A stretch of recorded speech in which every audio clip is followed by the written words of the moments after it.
Hey, greetings, everyone. It's Naomi Wolf and shortly Brian O'Shea.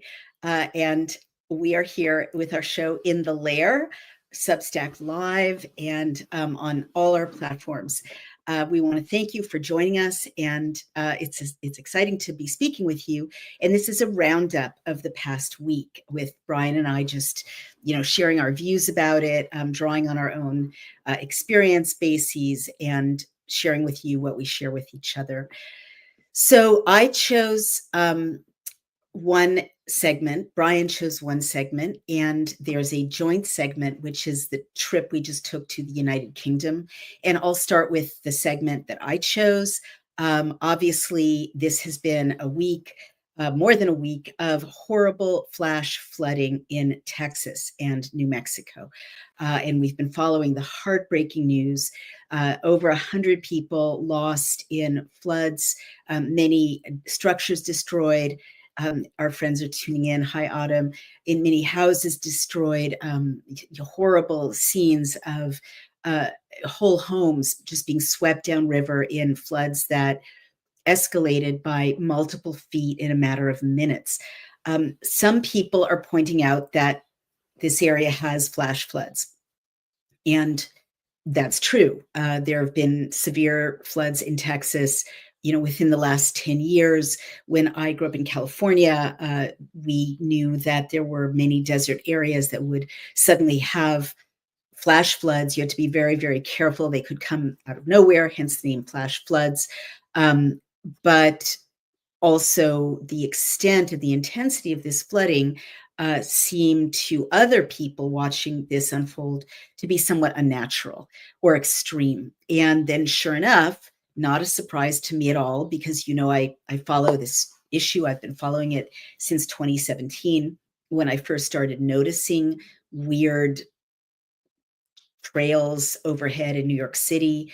And they looked at that time actually a different technology, because they looked at that time like almost like tiger stripes or like tractor prints in the sky. And I looked into it, especially when the bots and trolls sort of surfaced, when I started to explore, some of these images. I've always felt, since social media began to use bots and trolls, that when bots and trolls make an appearance and are very kind of intensely present, it usually means there's a story there. It usually means that major industries or the powers that be want to send public attention, of course, in a certain direction. So I definitely noticed in 2017 that when I started to investigate geoengineering and found out it was a very real thing, funded by the Carnegie Foundation and institutionalized at Harvard, something called the Kreutz Group. A spearhead or a figurehead is a horrible, evil scientist named Dr. David Keith. The evil Dr. Gernot Wagner is his flunky. He's a commentator on Bloomberg, and he's sort of the public face of promoting geoengineering. And then I looked into it further and saw that Bill Gates was invested in geoengineering. Intellectual Ventures, the big VC company out of Silicon Valley, which invests in big biotech and tech companies, is invested in geoengineering. That these are technologies that are robust and mature. Then I read some legislation on BillCam, our legislative tracker. And sure enough, I saw that in bills that were bipartisan bills that were being passed, funding would go into developing these technologies of altering weather. And sure enough, the IP in the bill would be transferred to stakeholders, private stakeholders, meaning our tax dollars were developing the geoengineering technologies, but the IP, the intellectual property, the patents, the trademarks, the tools were transferred to the private sector. What a scam, right? We were paying for the development of technologies to alter the weather or dim the sun, technologies that then got transferred to the private sector, to companies invested in by intellectual ventures, the VC investing arm in Silicon Valley and other investors, making them more profitable. And then they got the IP using our skies to poison us. It was horrific and like a 360-degree scam with real outcomes, though.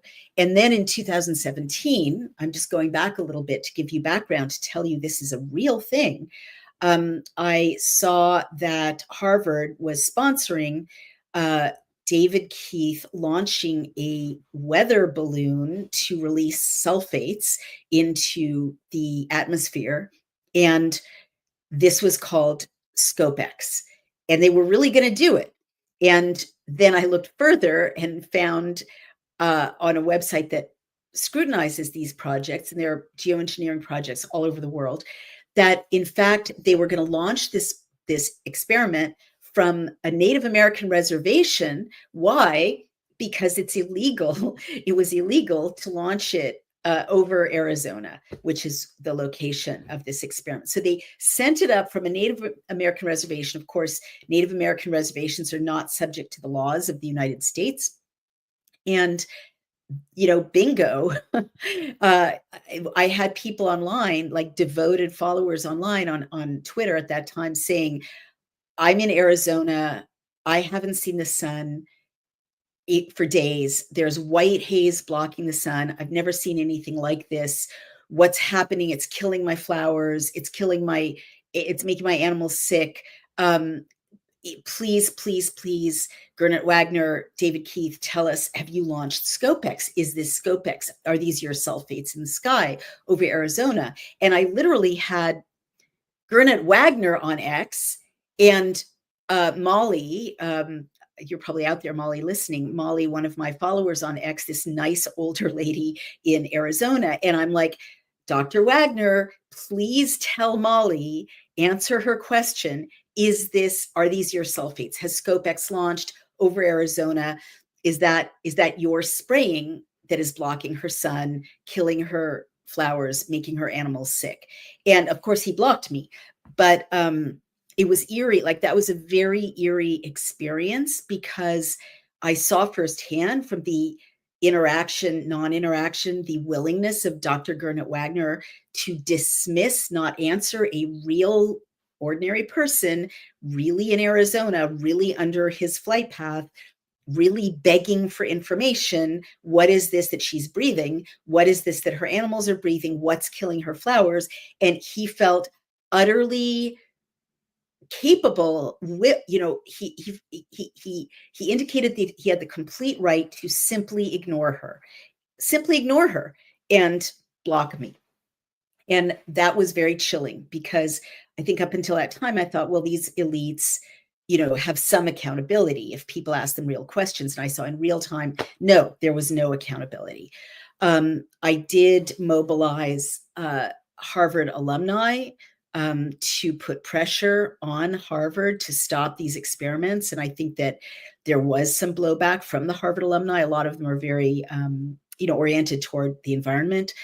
But it didn't stop. And now we know. And then I found another program out of our energy department, our Department of Energy, in partnership with Exxon, also geoengineering. And then I learned the different technologies. There's solar radiation management, which is what ScopeX is doing, which is putting sulfates and other materials between the sun and the earth. What do you think that's going to do, right? I mean, I think it could trap heat. I'm not a meteorologist, but it seems odd to me that they're spraying everywhere right when they're making the claim that, world temperatures are out of control. Well, what does it do to create a blanket of cloud over the earth? Maybe it traps heat. I don't know, but it's certainly artificial and damaging. And the other thing that's obvious is that you can wage war by dimming the sun in some countries rather than others. You can hedge agricultural markets. You can make bets on where tomatoes are going to grow. You can short the tomato market in Mexico and then spray over Mexico. It's endlessly horrific what you can do with solar radiation management. Then there's a technology called marine cloud brightening, and they literally spray sulfates and other particulate into the pollution stacks, the air stacks already of of ships at sea. And then instead of those trails dissipating as they used to, they, of course, spread, come onto the shore. I suspect a lot of the reports of horrible whited out skies in Florida are a result of marine geoengineering from ships, because it's actually illegal now to geoengineer uh, over Florida. And Autumn says these are evil, bad people, authoritariopaths. I love that word. Evil people doing very psychotic, evil things. Exactly. Interesting. She says, think of solar blankets people put on their swimming pools to heat them. That's exactly what's happening. I would not be surprised. Then there are other technologies like cloud seeding. Again, these are very euphemistic terms. Cloud seeding sounds so nice. You're just seeding the clouds. But when you find out what it really is, in Australia, they actually fire um, fire substances from ground up into clouds to force them to become rain, to force rain to precipitate. And arguably, they do that to, create rainfall in areas that are too dry, that have crops, they need rainfall, but unintended consequences. And we know that there are cloud seeding programs all over the West. There are unintended consequences because think about clouds. I mean, I always feel like I can't believe we're having this conversation. Why is it weird to notice changes in the sky? But think about clouds. If you're older than 50, okay, you'll remember when cumulus clouds had very sharp, clear outlines, and people are hearting like this and thumbs up. Remember those beautiful, pristine clouds? You can see them still in classical paintings from the 18th century, the 19th century, all the way back to the 17th century, just magnificent mountains of puffy clouds, right? With very sharp edges. Well, think about American clouds now. That's very, very rare, that cloud formation. And even cumulus clouds now, tend to be almost frayed and not sharp edged. And I don't know what happens. I'm just thinking about hubris. Again, I'm not a meteorologist, but if you shoot substances into the heart of clouds, those delicate, delicate formations, over and over and over again, who knows what you're doing? Maybe you are weakening the ability of these delicate weather patterns to reconstitute themselves, right? And it's so clear that that's happened in the United States. I mean, I remember when I was growing up, a cloudy day would be dappled, like sharply dappled, light and dark, shadow and bright, and clear shadows. And now it's there, even when there's cloud and sun, it's dim, that it's not sharply dappled anymore. Autumn says clouds used to look like cotton balls or cotton candy. That's exactly right. And there are countries where they still do. But cloud seeding is violent, and they sometimes they fire right from airplanes or from the ground into the heart of clouds to force those clouds to release their water. Greg Hall says, haven't seen a clear blue sky for years. Exactly. And if you go back to Polaroids from the early 60s or movies from the, late 50s into the early 60s, I would say right up until the mid 80s.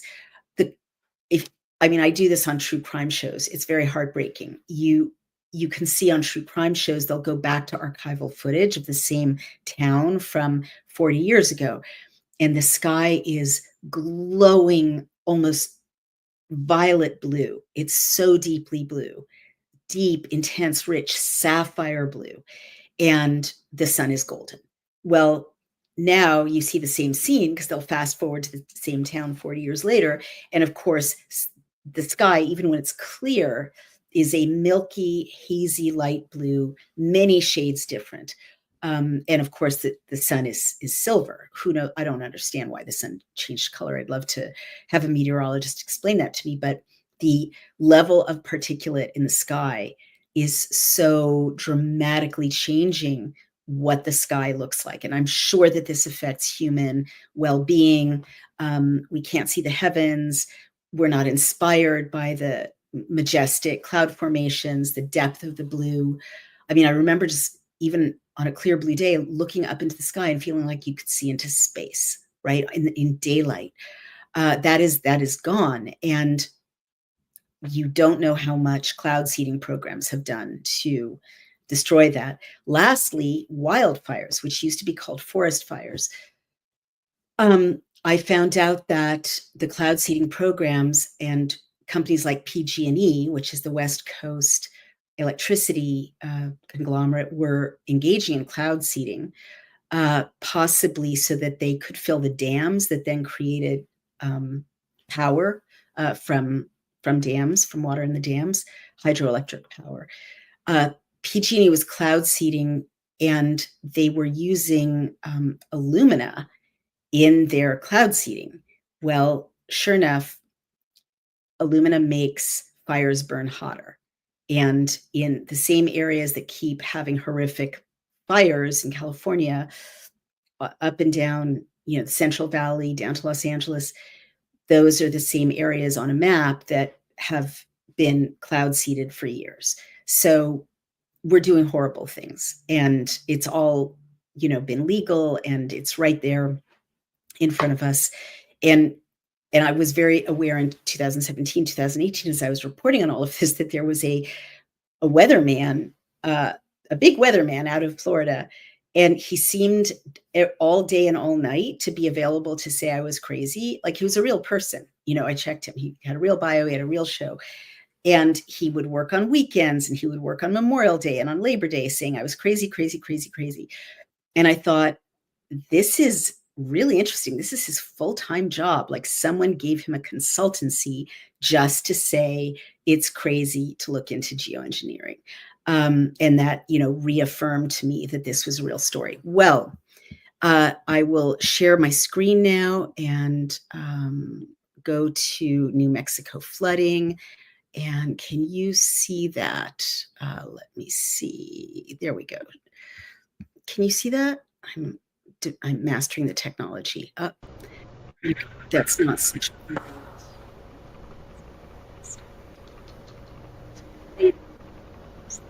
I don't know that. So flash flooding killed 3 leaves New Mexico village, heartbroken, anxious as cleanup begins. And there's been more flooding since then. This is a few days old. You can see those images, horrible, devastating images. The house swept away, and so very, very sad. Hey, Brian. Hey, can you hear me okay? I hear you great. I can't see you that well, but Really? Just fine. How about now? It's fine. I mean, we can use a little more light on your face. Yeah, I don't know. It's a new computer, so I'm still working out the kinks. Don't worry about it. So we were just, as you know, talking about cloud seeding and flooding, and now I want to show people the Marjorie Taylor Greene bill that she is proposing. There you go. So here you can see Fox News, Marjorie Taylor Greene is proposing a weather modification ban after the Texas flooding. And this is from July 7th. And so she's pushing a federal ban on weather modification. And this is Fox saying, echoing debunked conspiracy theories. And I literally don't know, this makes me so mad, how Fox can say such a thing, because there are multiple states now that have geoengineering bans. And also, 3 clicks into any research you do, you can see many, many solar geoengineering programs, many weather modification programs. They can say that because the same reason that they wanted boots on the ground in Ukraine and Iran. Because as your research has shown, a lot of this cloud research technology, a lot of it falls into the Defense Department investing dollars, and that's one of their biggest advertisers. Oh, wow. Well, that says a lot. That's really disgusting. Well, her bill is modeled after Florida's Senate Bill 56, which Ron DeSantis signed. which outlaws cloud seeding and weather modification practices, and fines people $100,000 up to 5 years in prison. And cloud seeding is an 80-year-old technology that involves dispersing particles of silver iodide into clouds to, quote, encourage rain or snow. And it's the silver iodide, not the aluminum, I beg your pardon, that is, causes wildfires to burn hotter.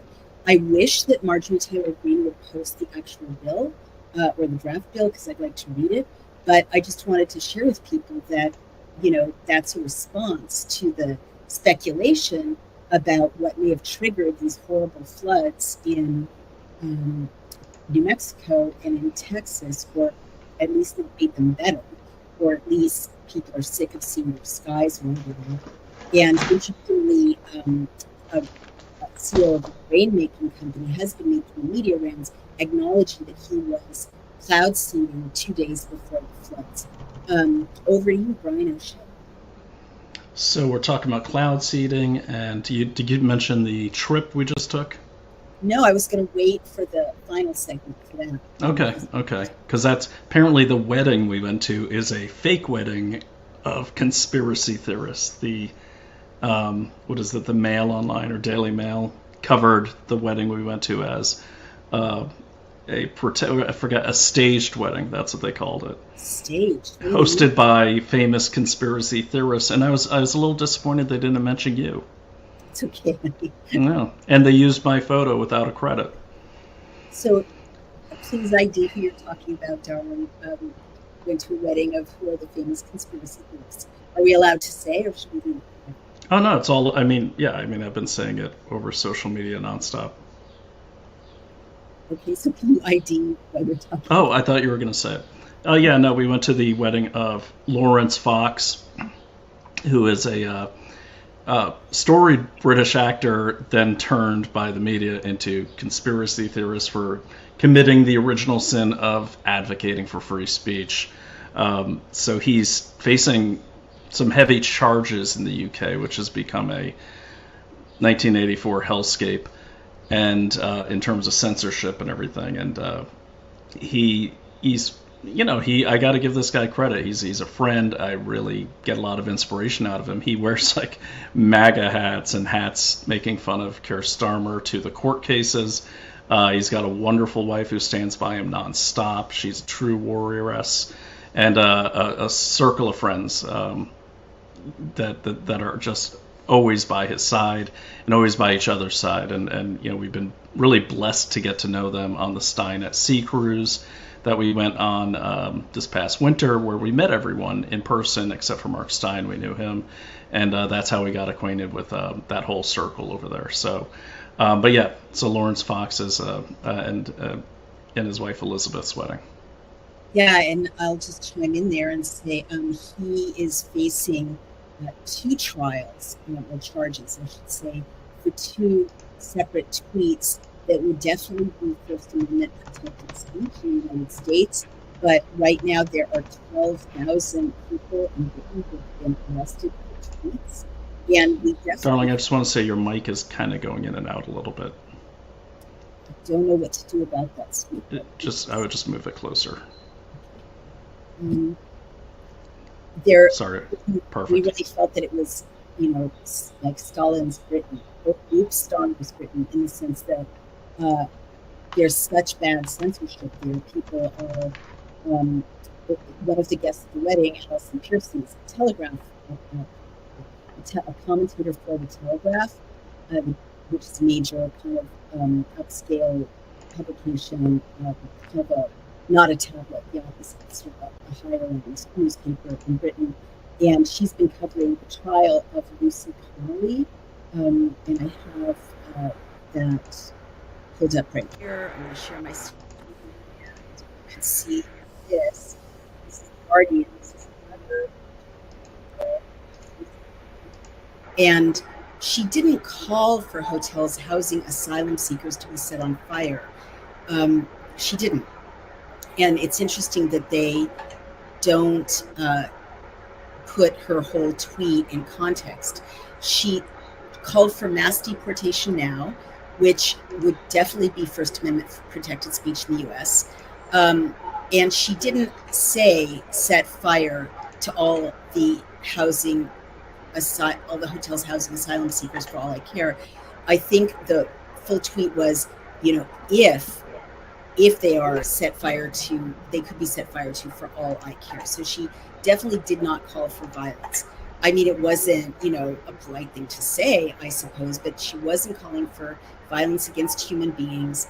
And I just want to say that she had lost her 12-year-old, I'm sorry, she had lost her son. He had died before she had posted that. And so she was distraught from his passing. And she also immediately deleted uh, the tweet, and nonetheless she's in prison right now for 31 months, and everyone's terrified in Britain. It's not just about Lucy Connolly, of course. That's not why they create test cases like that. They do it to scare everybody, and everybody is scared. So we were with Alison Pearson. The wedding was officiated by Calvin, what's his last name? Calvin Robinson, Father Calvin Robinson. Father Calvin Robinson, and he's also, seen as a dissident in Britain. Again, I don't agree with him about some of the things he says. He tends to interpret the Bible in a pretty patriarchal way.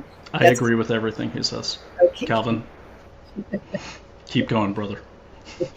And I really don't agree with the gesture from the week after one of his sermons got him in trouble.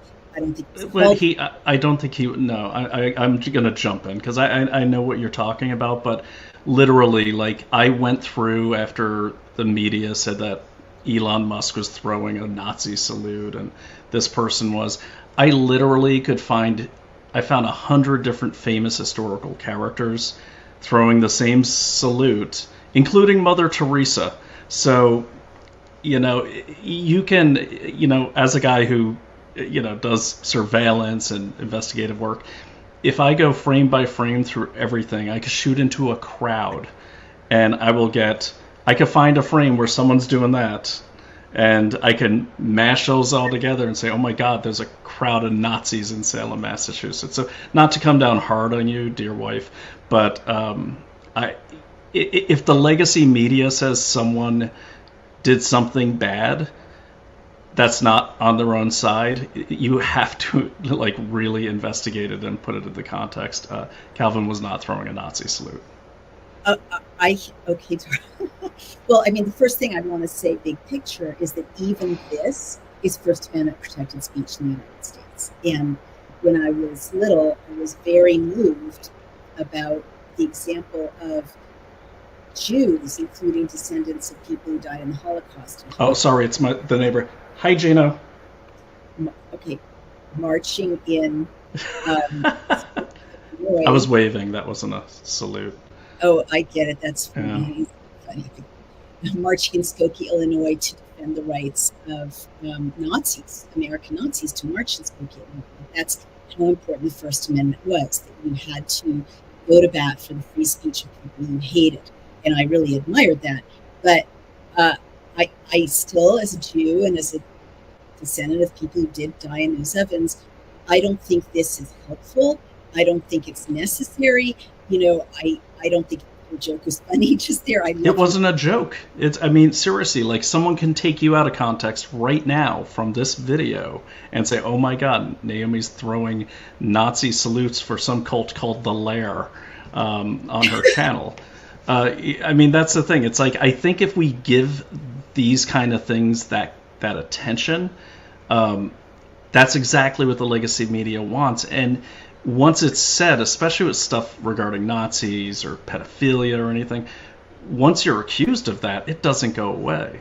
And I would just say you don't need to be Jewish to be offended by the Nazi salute. As a non-Nazi, as a Catholic, as an American, I'm highly offended by it. So I think everyone shares that, different levels, different, textures, I'm sure. But I think anyone who's not a Nazi is offended by a Nazi salute.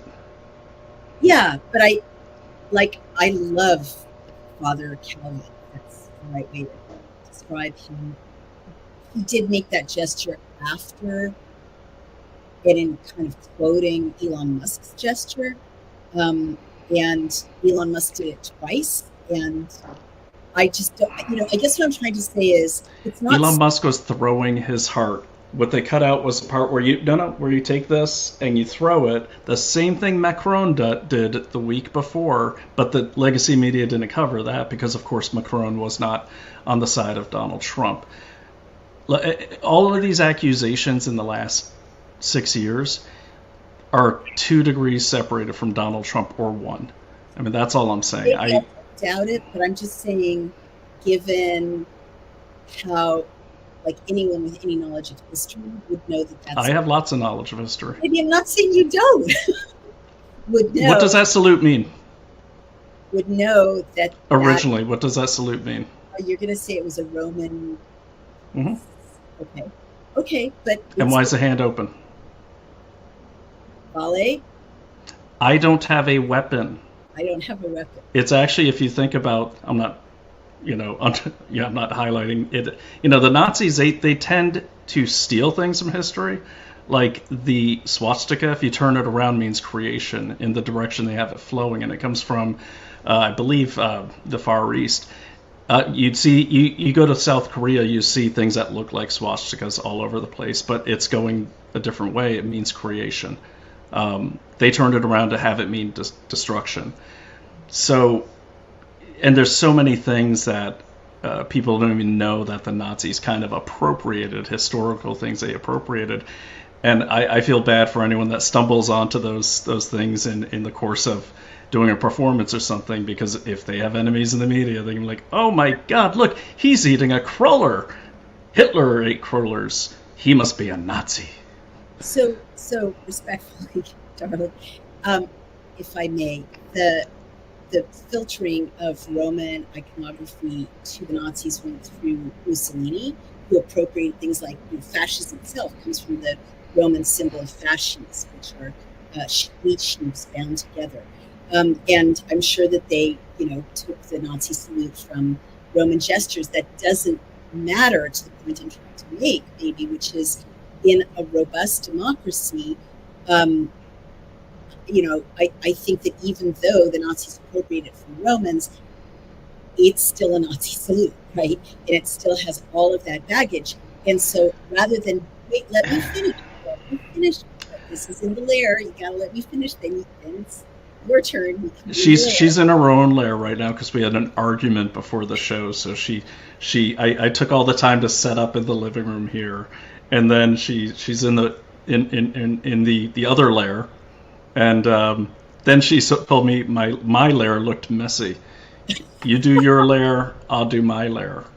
Okay, well, here in my lair, I'm just pointing out that in a robust democracy, you can notice that something is really offensive and scary, right? Because that's, there is that trauma, that historical trauma, just like leaving a lynch rope outside of someone's office. If they're Black, it's going to be scary, it's going to be traumatic, threatening, and you can say, I don't like it, please don't do it. That's not the same as censorship. I totally agree with it. Your reaction is totally protected. Totally agree with that.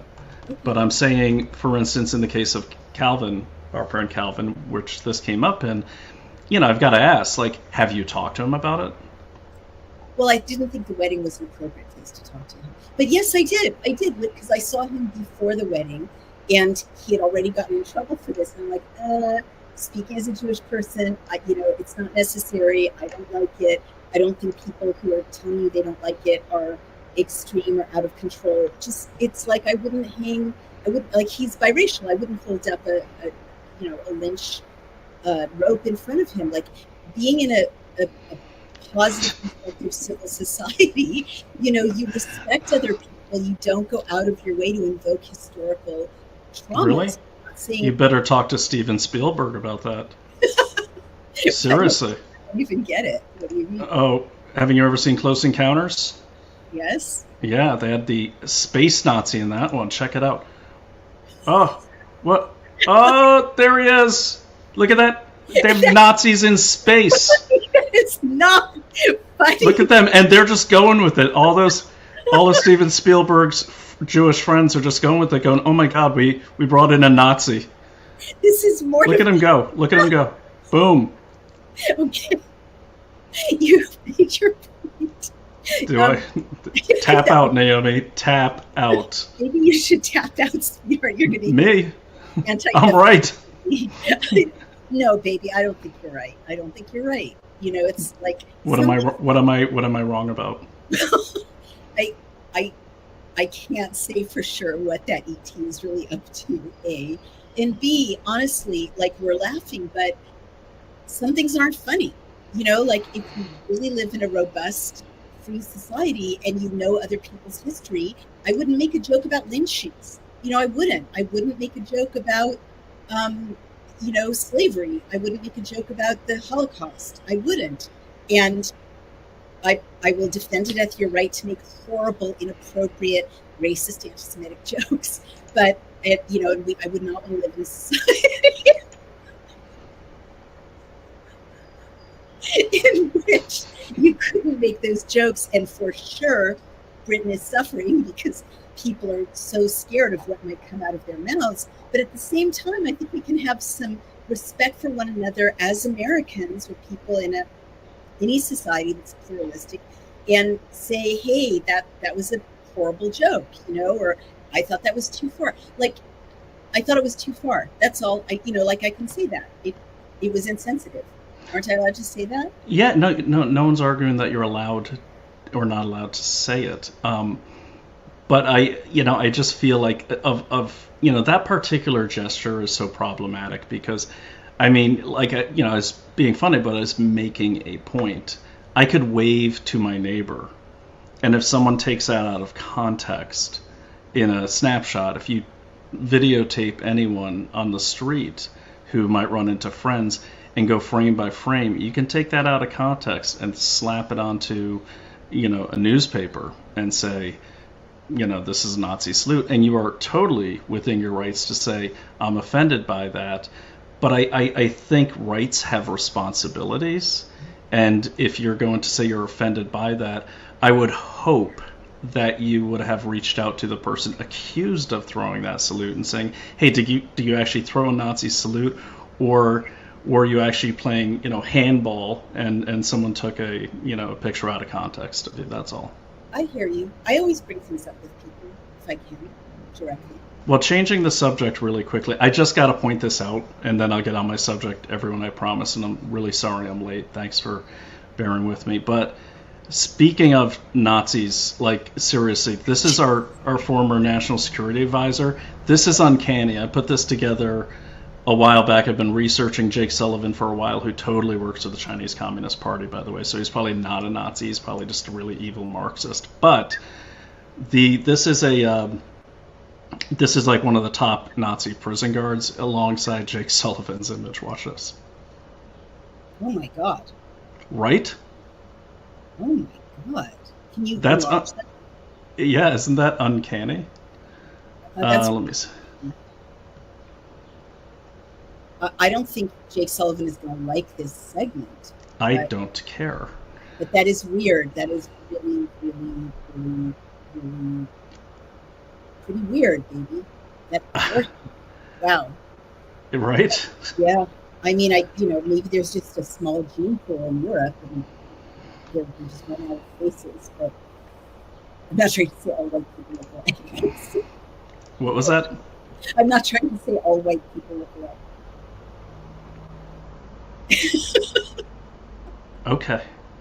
I'm getting off this subject. I don't know what's happening with you today. It's you can't say anything you want because you feel like a victim, baby. It doesn't work that way. That was creepy. What do you make of that? There's no way to make anything of that unless you get into I don't know. I mean, to be fair, that's he's got a really bulbous head, and I'm guessing he's balding, hence the comb over, which just happens to. But he just looks a lot like that guy. I mean, it's weird. He looks a lot like that guy, and I don't know. I mean, it's just one of those things. I think everyone has A doppelganger. Don't get triggered when I say a doppelganger, but everyone has a doppelganger. You've got one, apparently. Apparently. Yeah, Baby, an angry Canadian lady. An angry, hallucinating Canadian lady. All right, well, let's go on to whatever censorship. Okay. Your segment is going to be about migrants. I mean, yeah, immigration. So I pulled up a bunch of headlines, so you'll have to bear with me. I actually took photos with my phone because I like the experience of reading the paper. And so I wanted to do it that way. But let me just share my screen. I got to share this window. There we go. All right.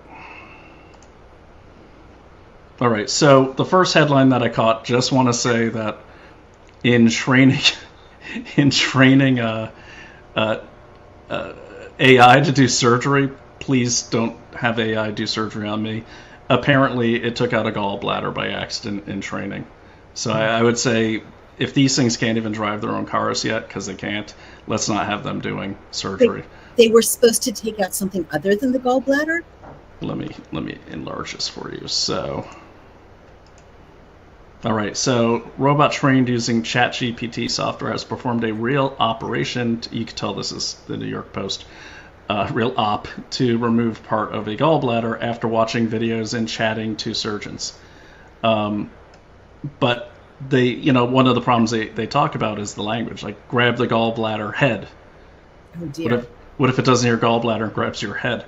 Or move the left arm a bit to the left. Whose left arm? The doctor, the attending physician, who knows? But it's an interest. I want to read more about this. This is just a small, I love the New York Post, but sometimes they go for such abbreviations I can't really understand what they're writing about. Okay, so let me see, and I'll get to and excuse the order of these, but we'll get past that. That's an old one. Okay.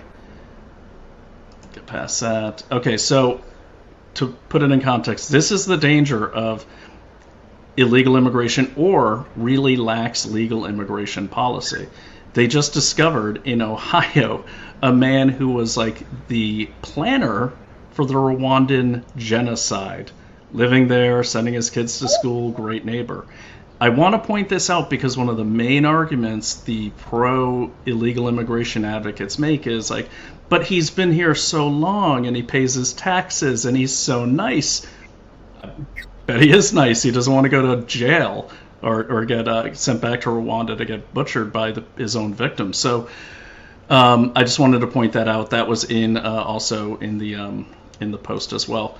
Okay, so we're getting to England, but I just want to point out that there is a story that everyone should check out from last week's New York Post, that even though they're shutting down illegal immigration supposedly in New York, and we did go out to the Floyd Bennett Field and all the tents are taken down and everything, but there's still the big shelter in Brooklyn up, and apparently this hotel that was housing them just got another $1 billion to house more of them going into the new year. Wow. So people need to keep an eye on that. Why? I mean, is that just... What is Mayor Adams thinking? He and his folks signed off on a nearly $1 billion contract with the hotel industry for migrant and homeless accommodations, even as migrant crisis abates and they close shelters around the city. Worse, the contract wasn't even competitively bid. Talk about sweetheart deals during an election year. I have no idea. I will say this story predates Mondami. Right. You should sweetheart ID Mondami, please. Right. Mondami is Mondami. Maybe if you don't mind, I'll just... No, I got it. I've been following this really closely. Zohran Mamdani is the guy who just won the Democratic primary, the mayoral Democratic primary in New York City.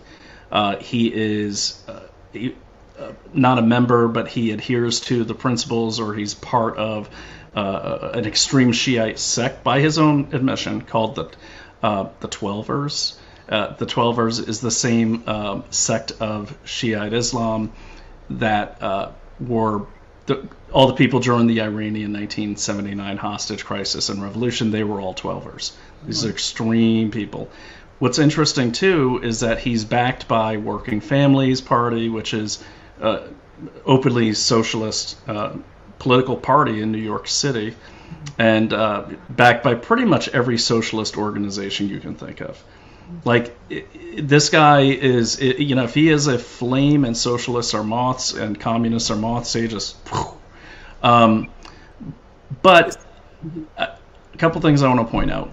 A, if you're an avowed. About this deal or about Mamdani? Mamdani, and he is, he's just. So, and yeah, I'm sorry. Let me get back to the thing. I'm out of practice, guys. I apologize.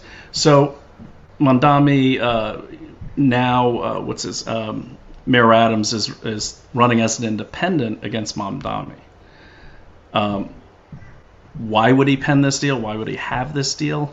I don't know. I mean, money? Yeah.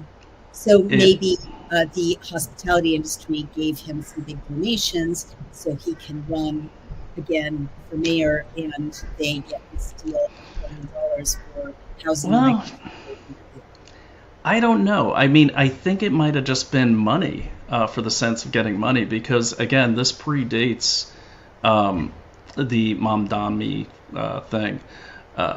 And he wasn't running before Mamdani won the primary, so now he's running in reaction to that. So this might just be a payoff. I mean, the guy's got legal bills up to his eyes, so who knows? But it's powerful friends to have, hotel and food and beverage industry in New York. Yeah, especially New York. I mean, it's so heartbreaking because, as I say to my friends, my former liberal friends, and I still speak to them, they can't believe that anyone would object to endless illegal immigration. And I point out that when Brian and I are in Brooklyn, we live in a pretty, working class to poor, mostly Caribbean American neighborhood. And those kids don't have good schools, they don't have good food, the infrastructure is terrible, the libraries are undersupplied, the roads are bad, the elders are suffering. There's so many needs in Brooklyn for that $1 billion for Americans. And, a lot of the people who are very vocal about, Prospect Leopard's Gardens suddenly turning, Venezuelan full of cartel members are the elderly Caribbean American people who have been there for decades and decades. It's not a racist thing to say, hey, we can't sustain this influx of millions of people who are not part of this community, who are changing the nature of this community. We can't afford it. And Brian did some really exciting eyewitness, old-fashioned, firsthand reporting going down to immigrant centers. Oh, the one in that FWC hall in Brooklyn? Yeah, and you went too. I dragged you there too. I was terrified. I was absolutely terrified. And what I will say, as someone who has traveled around the world as a journalist and been to a lot of refugee camps and refugee situations, these people did not look like refugees. They didn't look like any refugees I've seen anywhere in the world. They looked like military or mercenaries. What would you say they looked like? You said they looked like. Yeah, no, it looked like it. I felt like I was in Mogadishu, and I've been there, and that's what it felt like. And I want to point out that FWC, so people know, FWC stands for Family Welcome Center. Naomi, how many families did you see there? There were literally 0 families. Exactly. There were, I would say it was 80% male, maybe 20% female, but only, this is going to sound weird, only hot young women. I didn't see any non-hot, non-young women. They were all in their 20s. They were all far above average good looking, and there were almost no children, which is pretty creepy and scary. There were 0 elderly people, and that's not the way, real organic refugees look. There are always disabled people, elders. You don't leave grandma behind, when you're caught up in a real refugee crisis. And this did not look like that. What do you make of that, sweetheart, that demographic? Well, just so people know what we're talking about. So this is what I shot with Ryan Matta and J.J. Carroll, who did a great documentary on this subject. But this is just near Williamsburg. So people that know Brooklyn, Naomi, tell them, Williamsburg's up in very like yeah. I mean, it's Yeah, it's one of the most expensive, sought after neighborhoods in Brooklyn. So, it's definitely an unexpected thing to have this kind of facility in the middle of Williamsburg. And a lot of young women live alone in Williamsburg, a lot of vulnerable populations. But go ahead, honey. So this is just so people know, this is right maybe 20 minutes from our house, which is not far in New York. That's like a mile and a half, 2 miles. Although I shall stress, not nearly as fancy in New York. Go ahead. Military age men, all of them. This is a family welcome Slow it center. down at all, baby? Can you slow it down? Mm-hmm. I can't really slow it down, but I can pause it when you want me to. That's okay. Keep going. But As we go here, watch. You'll see the immigration or like the DC looking dude, where he's a city guy or he's some sort of government guy. But you'll see him. He pops right out. But so far, we've only seen men, and we've only seen men in the See him? No, I don't. Oh yeah. Some sort of official. Yeah. Okay, and again, this is right in the heart of people's neighborhoods, and I want to say at the end of this street, you have the NYPD guarding it. Yeah. It gets worse. Not a single woman so far. Not a single woman. Everyone able-bodied. Yeah. And then you've got all these bikes and people sitting around on bikes. Like a huge, look at that huge assortment of bikes, as if they've been given bikes, which is interesting. So you can see people zooming around the streets. And look, I want to say that, maybe this is 2023, and then in 2024 we went back. We had Hernando Arce. He went back. It was worse, and Sweetheart, can you ID Hernando Arce briefly, please? Yeah, I was about to. So Hernando is a good friend of mine. He's also a great investigative journalist, a field reporter, and he's over on LFA TV. But Hernando, he's a truck driver. He started just in his spare time going down and protesting outside the, there he is, right there. And he says, glad I left that city. But he's down there protesting the San Antonio stuff that was going on, and he ended up just reporting on it nonstop. So he actually went through there again, and I got to give the guy credit. He walked right through. We're driving by, shooting video from the car, and he just walks right through the middle of this thing. So that's Hernando there. You can follow him on at Hernando Arce, ARCE. What you're seeing there, Naomi, I don't know if you could see that. That was the illegal alien women from vino por CBP1 or vino por la frontera se the airfield. Ask her who she's going to vote for. Facebook is a CBP1. Hernando. Una pregunta. ¿Le gusta más la señora Kamala Harris o Donald Trump para presidente? Kamala Harris. ¿Y por qué? I don't know if this is. I just want to see if this is a part where the guy comes in and he has all this fresh groceries to make ceviche and gourmet food in his immigrant shelter. So that's Hernando right there. He's bold. You see he goes right up to the entrance. He doesn't care. He's yelling at the guards. Love this guy. But the point is, he went there and it was worse. And he was asking the police why are they guarding this street? Why are they doing this? And that place he's at that I just showed you, the Floyd Bennett Field, that's adjacent to that is the NYPD Vehicle Training Center. Wow. Yes. Adjacent to it? Oh, wow. Adjacent to it. So when I went there the first time, I was a little nervous because I didn't know that. And there were all these helicopters swooping over me. Like, damn, they got some. I thought for sure, okay, this is an actual foreign military base. Then I realized what it was. But, that's going to keep a lot of people away from reporting on it, except for people like me and Hernando. But the thing is, there's so much illegal activity. And not only that, I think the saddest thing, you'd mentioned poor people and poverty earlier. Well, Floyd Bennett Field is at the end of Flatbush Avenue Street, our street. It's at the south end of it. And it's really poor down there. And so what was happening with Floyd Bennett is these illegal aliens who are supposed to stay on that camp they were allowed to come and go as they pleased. And the first thing they did at Thanksgiving is they went to all the churches and they got in line at 3 a.m. and they took all the turkeys. Yeah, that are normally reserved for the local residents who are very poor. Of course, church isn't going to turn anyone away. And then there was a lot of reporting, a lot of crime reporting happening that said basically they would knock on your door begging for money. Now, granted, they get a Sodexo card for like $5,000, but then they were going to the local population to beg for money, and while the person answers the door, the other guy's in the back robbing them, coming in the back door and robbing them. Oh my God, how awful. Yeah. Well, so let's bring it up to the news for this week. There was a migrant story involving Britain and France. When we were in Britain, can you update people about that, Stephen? Yeah, absolutely. So people understand the EU is open borders.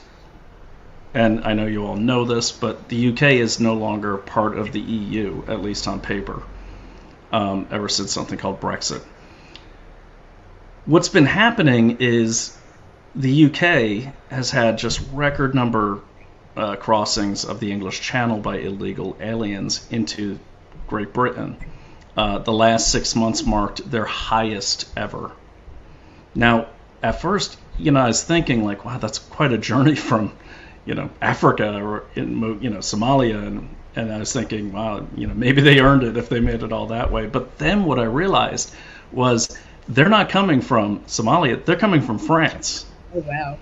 So they're loading right up on the shores of France, and then they go right across the English Channel. So now the UK is having to deal with France, and they have this one in, one out policy, which I don't even really quite understand it, but basically, and they're allowed to send back 50, as they say, migrants a week will be sent back to France. Trial of one in, one out asylum deal set to begin deporting 1 in 17 people arriving via the Channel.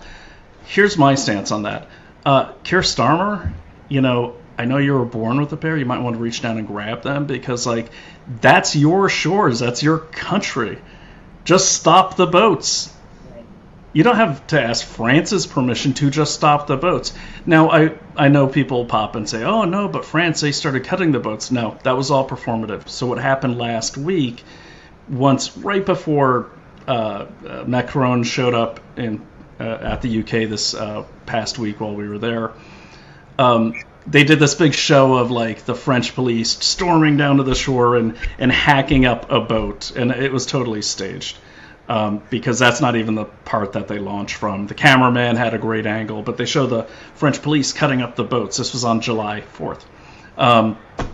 So while that was happening, I found other footage that showed, unfortunately, I'll spool it up on my own show, but I found other footage while that was happening. You have the French Coast Guard escorting a bunch of their illegal aliens, escorting them so they can make it into the English Channel safely for their voyage across to England.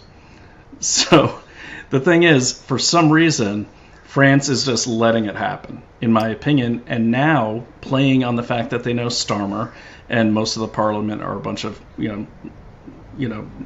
nanny boys. They basically are playing on that. They're like, okay, well, you can only send back this many. It's like, they're yours. Send them back, and if they won't go there, send them somewhere else. Send them to Italy if you want. I mean, seriously, the EU has open borders, and England's small, and we could see this. And I think the big difference I picked up with the anger that's in the UK, and you could see it. Yes. And everyone I talked to across England, because we were in London, we were in Rye, we were in Suffolk County, everyone I talked to from the Sussex. It was Sussex? Sussex. You sure? I thought it was Suffolk. I could be wrong, so I didn't go. Okay. All right. But anyways, that British county we were in. Yes. Everyone I talked to, so in London we stayed in a very high-end area, so I'm talking to people when I go shopping and everything, more upper middle class, totally against the illegal immigration, no matter who I talk to. Really? Yes. when we stayed in a caravan park, which is like a trailer park for tourists. A lot of English working class will go out there to these trailer parks, and that's where they have their seaside vacations. And I really quite enjoyed it. But I was talking to those people around there, and they're just like rolling their eyes, like, oh, it's unbelievable. And the problem is that the benefits that the illegal immigrants get, even in England, they make more than someone who's working a full-time job in some cases. Unbelievable. Sweetheart, do you think the upper middle class people you met in Islington would be willing to tell other upper middle class British people what their views were, or were they just confiding in you? No, they would, because when I was in, I went by a coffee shop one afternoon, and they were talking to each other, and I just kind of did the ugly American thing and kind of butted in. They were talking to each other about it. Right. Well, we've run out of time, sadly. So I know it went so fast. So what's your conclusion about where things are going to go with Britain? Here's my conclusion. If Starmer wanted to stop this, he could. Again, just, just sink the boats if you want to. But the thing is, or just stop him.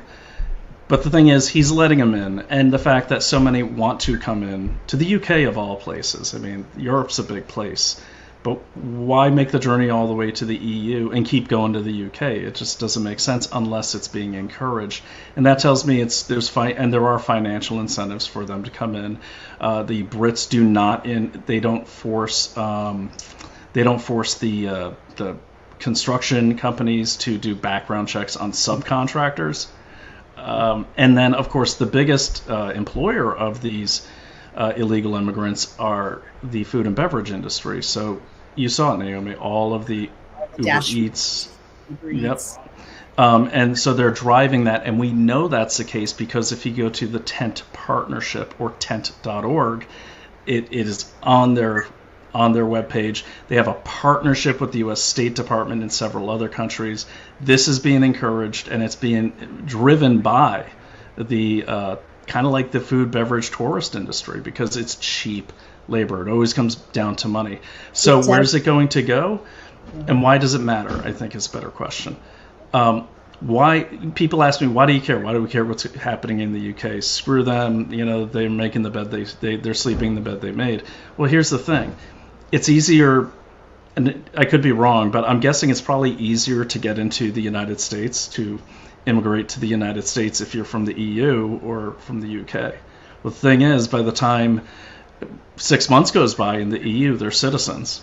And the UK, it's like 12 months.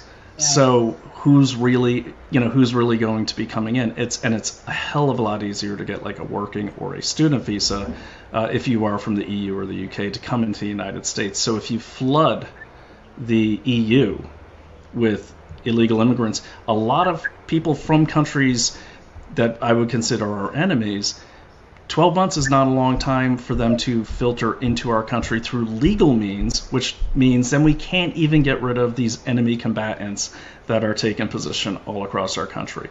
So remember, guys, the reason why the UK is so vocal about it, and people are out in the streets marching and everything against illegal immigration, the reason why is a small country. They can feel it now. It's in their backyard.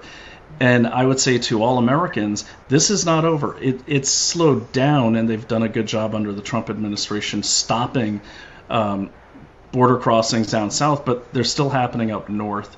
People are still flying in the way they were. They make them citizens in these NGOs make them citizens in Colombia and these other countries, and they fly in as citizens. So you have to stay on it, because if we wait until it's in our backyard, that means there's so many here because our country's so big that it's going to be too late. So it's something to definitely keep your eye on. And I would say definitely follow Ryan Matta, JJ Carroll, and Hernando Arce. You can find them on my feed and myself.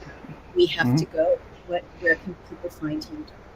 And people can find me at brianoshea.substack.com or at brianoshea.spi. And of course, investigate everything. Just go to dailyclout.io and see all of our shows. And you'll find mine there that will link you right to the Rumble channel. That's right. Thank you for joining us. I'm so happy to be in the Lair with you. Bye, Naomi. Bye, sweetheart. Even when we scrap and tussle. It's still fun in the Lair. And you can find Did you get the joke? Not really. What was it, sweetheart? Bye. Oh, that's horrible. Oh, I was just waving. What are you talking about?